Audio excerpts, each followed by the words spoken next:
Hi hello welcome to learning sensitive friends. இன்றைக்கி நம்ம பார்க்க இருக்கிற வேலைவாய்ப்பு வீடியோ பார்த்தீங்கன்னா தமிழக வனத்துறையிலேருந்து மீண்டும் ஒரு நல்ல ஒரு வேலைவாய்ப்பு அறிவிப்பு கொடுத்துருக்காங்க. ஸோ இந்த வேலைக்கான முழு தகவல்கள் யாரெல்லாம் எலிஜிபிள், என்ன குவாலிஃபிகேஷன், எப்படி அப்ளை பண்ணுறது போன்ற அனைத்து விவரங்களையும் நம்ம டீட்டெயிலாக பார்க்குறோம்.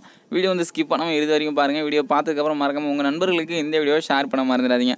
மேலும் இது போன்ற வேலைவாய்ப்பு தகவல்களை நீங்கள் உடனுக்குடன் பெறணும் அப்படின்னு நினச்சிங்கன்னா நம்ம சேனலை தொடர்ந்து ஃபாலோ பண்ணுங்கள். பக்கத்தில் இருக்க சப்ஸ்கிரைப் பெல் ஐக்கன் இதெல்லாம் சேர்த்து ப்ரெஸ் பண்ணிக்கோங்க. ஓகே, இப்போ இந்த வேலையை பார்த்தீங்கன்னா ஃபுல் டீட்டெயில்ஸ் நம்ம பார்க்கலாம். ஓகே, ஸோ தமிழக வனத்துறையிலேருந்து அந்த வேலையை அறிவிப்பு கொடுத்துருக்காங்க. ஸோ TNFUSRC அண்ட் என்ன போஸ்ட் கொடுத்துருக்காங்க பார்த்தீங்கன்னா ஃபாரஸ்டர், அதாவது ஃபாரஸ்ட் வாட்சர் அப்படின்னு சொல்லிட்டு ஒரு போஸ்ட் கொடுத்துருக்காங்க. டோட்டல் நம்பர் ஆஃப் வேக்கன்ட் அப்படின்னு பார்த்தோம்னா ஒரு 564 வேக்கன்சிஸ் கொடுத்துருக்காங்க.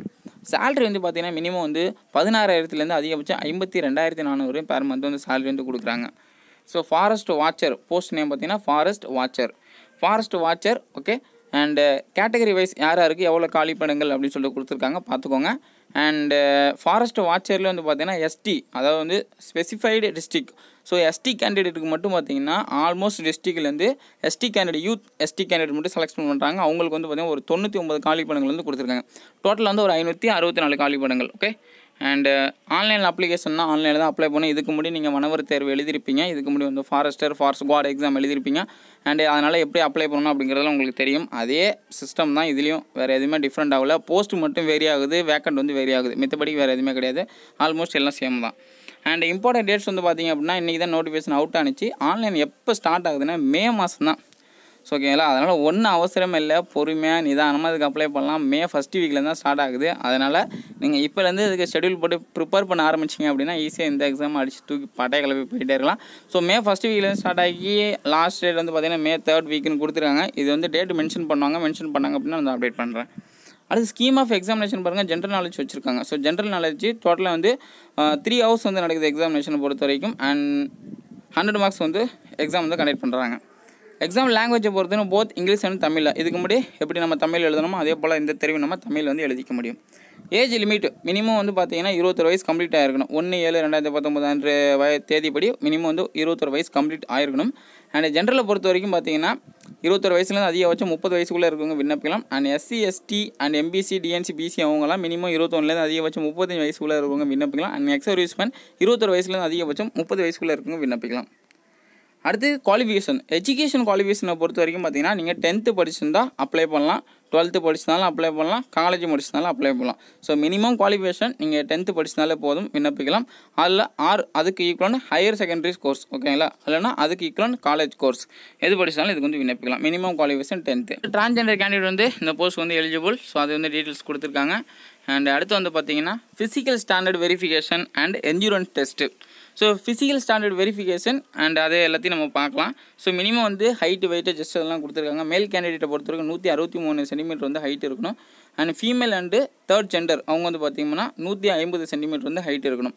ஸோ இங்கே just measurement both male and ஃபீமேலுக்கு வச்சுருக்காங்க. அண்ட் மேலே பொறுத்த வரைக்கும் நார்மலாக 79 சென்டிமீட்டர் இருக்கணும். ஸோ அதாவது நார்மல் நிலையில், ஸோ விரிந்த நிலையில் எக்ஸ்ட்ரா 5 சென்டிமீட்டர் இருக்கணும். அதே போல் பெண்கள் பார்த்தீங்கன்னா 74, அடுத்து ஃபுல் இன்ஸ்பைரன்ஷனில் உங்களுக்கு பார்த்தீங்கன்னா எக்ஸ்ட்ரா 5 இருக்கணும். ஓகேங்களா. அடுத்து பார்த்தீங்கன்னா மேல் கேண்டிடேட், ஸோ அதாவது ஸ்டெடியில் ST அண்டு ஜங்கிள் ட்ரிப்ஸ் அவங்களுக்கு பார்த்தீங்கன்னா மேல் கேண்டிடேட் பார்த்தீங்கன்னா 152 கொஞ்சம் கம்மி பண்ணியிருக்காங்க, மித்தபடி ஒரு ஒன்றும் இல்லை. ஸோ 152 சென்டிமீட்டரும், female and 3rd gender candidate பார்த்தீங்கன்னா 145 சென்டிமீட்டரும் இருக்கிறவங்க இதுக்கு கட்டாயம் ஹைட் இருக்கணும். அடுத்து பார்த்தீங்கன்னா certificate of physical standard. So certificate of physical standard இது பார்த்தீங்கன்னா டிஃப்ரெண்ட்டாக கொடுத்துருக்காங்க. நம்ம எதுலேயும் பார்த்ததே கிடையாது. இது பார்த்தீங்கன்னா நீங்கள் ஃபிசிக்கல் அந்த மெஷர்மெண்ட், அதாவது ஹைட்டு இவ்வளோ இருக்கேன், ஜஸ்ட் இவ்வளோ இருக்கேன் அப்படின்றத ஒரு மெடிக்கல் ஆஃபீஸர்கிட்ட, அதாவது கவர்மெண்ட் மெடிக்கல் இன்ஸ்டியூட்டில் இருக்கக்கூடிய ஒரு மெடிக்கல் ஆஃபீஸர்கிட்ட நீங்கள் ஒரு சர்டிஃபிகேட் வாங்கிட்டு வரணும். ஸோ இது எதுக்கு கொடுத்துருக்காங்க அப்படின்றது எனக்கு தெரியலை. மேபி அவங்க இந்த டெஸ்ட்டு எடுக்காமல் கூட இருக்கலாம். அதனால் இந்த மாதிரி கொண்டு வர சொல்லலாம் அப்படின்னு நான் நினைக்கிறேன். ஸோ நீங்கள் என்ன நினைக்கிறீங்க அப்படின்னா கமெண்ட் பண்ண மறந்துடாதீங்க. So medical officer, government medical இன்ஸ்டியூட்டில் மெடிக்கல் ஆஃபீஸர்கிட்ட நீங்கள் மெஷர்மெண்ட் பண்ணி ஹைட் எவ்வளோ இருக்குது, ஜஸ்ட் எவ்வளோ இருக்குது, இது எல்லாத்தையும் நீங்கள் எடுத்து ஒரு மெடிக்கல் சர்டிஃபிகேட் நீங்கள் கொண்டு வரணும். ஓகேங்களா, அதாவது இந்த டெஸ்ட்டுக்கு. ஓகேங்களா. அடுத்து என்ஜூரன்ஸ் டெஸ்ட்டை பொறுத்த வரைக்கும் 25 கிலோமீட்டர் அண்ட் 16 கிலோமீட்டர் நீங்கள் நடக்கணும். ஓகேங்களா. So both male and female. So அடுத்து பார்த்தீங்கன்னா ஸோ ஜென்ரல் இன்ஃபர்மேஷன் கொடுத்துருக்காங்க. ஸோ டிஃப்ரெண்ட்லி ஏபிள் பர்சன்ஸ் இந்த போஸ்ட் விண்ணப்பிக்க முடியாது. அடுத்து 30% reservations for the women candidate கொடுத்துருக்காங்க. அது இல்லாமல் 5% ரிசர்வேஷன் பார்த்தீங்கன்னா எக்ஸ் சர்வீஸ்மேன் கொடுத்துருக்காங்க. அடுத்து அப்ளை பண்ணுற கேண்டிடேட் வந்து தமிழை வந்து கட்டாயமாக ஒரு பாடமாக வந்து படிச்சிருக்கணும். தமிழ் வழி கயின்றவங்கள மட்டும்தான் இது வந்து எலிஜிபிள். ஸோ தமிழ் வந்து நீங்கள் பாடமாக படிச்சிருக்கணும். ஸோ 20% இடஒதுக்கீடு வந்து கொடுக்குறாங்க. ஸோ 10% பார்த்தீங்கன்னா ஸ்போர்ட்ஸ் கோட்டாகும் வந்து கொடுத்துருக்காங்க. ஸோ கட்டாயம் வந்து இதில் பிஎஸ்டிஎம் சர்டிஃபிகேட் வந்து நீங்கள் கட்டாயம் கொடுக்கணும். ஓகேங்களா? அடுத்து வந்து பார்த்தீங்கன்னா centre for the examination. So almost வந்து தமிழ்நாட்டில் எல்லா இடத்துல வந்து சென்டர் வந்து கொடுத்துருப்பாங்க. ஸோ அதை பற்றி டீட்டெயில்ஸ் வந்து நம்ம பின்னாடி பார்க்கலாம். அடுத்தது process selection. So selection process பொறுத்த வரைக்கும் based on online exam. So online exam, அடுத்து certificate verification, physical standard verification and endurance test வச்சுருக்காங்க. ஸோ செலெக்ஷன் பண்ணால் 1:3 ரேஷியோவில் வந்து செலெக்ஷன் பண்ணுறாங்க. அப்ளிகேஷன் ஃபீஸ் பார்த்தீங்கன்னா 150 ரூபா. ஓகே, எல்லாம் ஆன்லைனில் தான், ஆன்லைன் பேமெண்ட் தான், ஆன்லைனில் அப்ளை பண்ணணும். How to apply? நீங்கள் இதுக்கு முன்னாடி வனவர் தேர்வு அப்ளை பண்ணியிருப்பீங்க. ஸோ அந்த ஒன் டைம் ரிஜிஸ்ட்ரேஷன் வச்சு கூட நீங்கள் இதுக்கு வந்து விண்ணப்பிக்கலாம்.